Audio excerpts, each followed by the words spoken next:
ডন গ্রেপ্তার হয়েছে, সেই ডনের যেন জামিন না হয় এবং আমাদের অন্যান্য যারা আসামি আছেন সামিরা সহ প্রধান আসামি সামিরা এদের যেন মানে দ্রুত গ্রেপ্তার করে। হ্যাঁ, এই দাবিতে আমরা আজকে প্রেস ক্লাবে এসেছি। আচ্ছা, ডনের রিমান্ড দাবিতে ডনকে রিমান্ড করলে আমি জানি না কতটুকু কি পাবে। আমি ডনের রিমান্ড তো এটা দেখেন, এটা দাবির কিছু নাই, এটা সরকারের দায়িত্ব। হ্যাঁ, একটা আসামি ধরেছে, আসামিকে রিমান্ডে নিয়ে তাকে সত্যতা বের করতে যদি সে না বলে নর্মালি তাকে রিমান্ড তো নিতেই হবে। এটা সরকারের দায়িত্ব। আমরা কিন্তু দাবি দেওয়া এটা কিন্তু অন্যায়। হ্যাঁ, আমরা দাবি নিয়ে সরকারের কাছে এসেছি।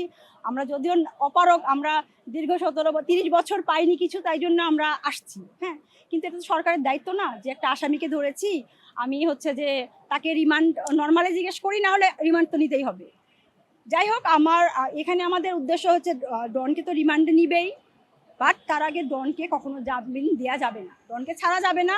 এক, দ্বিতীয়ত ডন মানে জামিন না দিয়ে আমাদের অন্যান্য যারা আসামি আছেন সামিরা সহ তাদেরকে দ্রুত গ্রেপ্তারের দাবিতে আমরা এখানে এসেছি, যে যত তাড়াতাড়ি সম্ভব।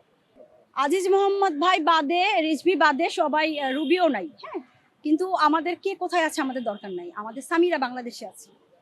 সামিরা, কাজের মেয়ে ডলি, আবুল, এই তিনজন মেন কালপ্রিট। এরা যখন মানে আত্মহত্যা মানে যে সিমটম দেখাচ্ছে তারা, ওই সময় ওরাও এখানে ছিল। হ্যাঁ, আমরা তো হত্যা করেছে বলছি কারণ ওরা ওখানে ছিল। আমরা দেখেন, ওরা যদি না থাকতো আমরা হত্যা বলতাম না। তারপরে আমাদের মেন যে প্রধান যে সাক্ষী ছিল রিজভি, ও তো জবানবন্দি দিয়েছে। শুধু রিজভি না, দেখেন আমরা কিন্তু দেখি নাই যে সে কি করেছে। আমরা কি যে কেউ জিজ্ঞেস করলে আমরা কিন্তু দাবি করতেই পারি যে না তোমরা দেখছো কেন বলো, কিন্তু আমাদের সাক্ষী রিজভি অলরেডি সাক্ষী দিয়ে ফেলেছে যে তাকে হত্যা করা হয়েছে।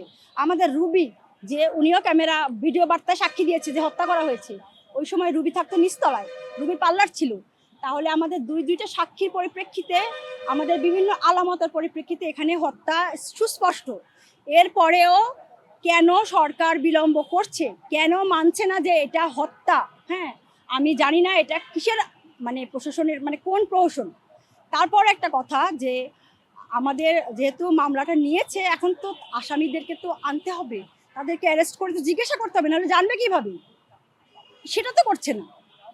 আর সবচেয়ে দুনিয়ার সবাই যে যেখানে আছে সব আসামি বাদ, যারা ওই সময়ে ওই কর্মকাণ্ড ঘটানোর সময় সালমান শাহর লাশ যখন পাওয়া গেছে সেই সময় ফ্ল্যাটে যারা ছিল তাদেরকে অতি দ্রুত গ্রেপ্তার করে হ্যাঁ রিমান্ড নিতে হবে। এটাই হলো আমাদের কথা।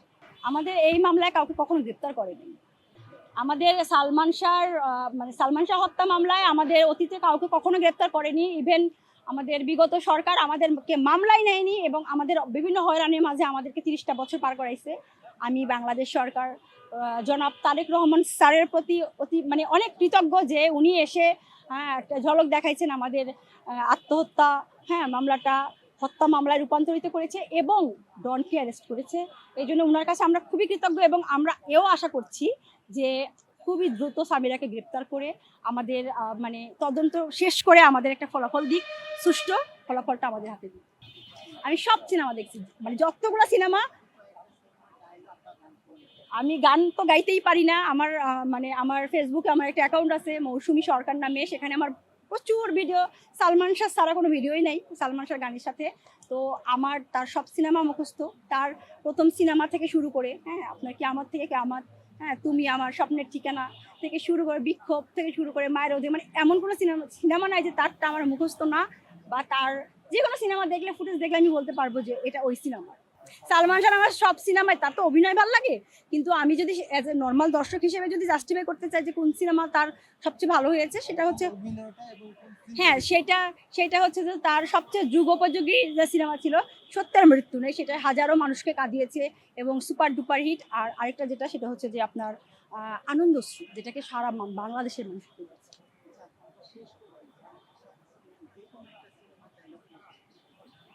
এই মুহূর্তে আমার একটা ডায়লগ মনে পড়ছে, সেটা হচ্ছে যে সত্যের মৃত্যু নেই সিনেমার পরিচালক সপ্পু আহমেদ স্যার পরিচালনা করেছিলেন। তো সালমান শাহ জেলে ছিল, তার মা তাকে দেখতে যায়।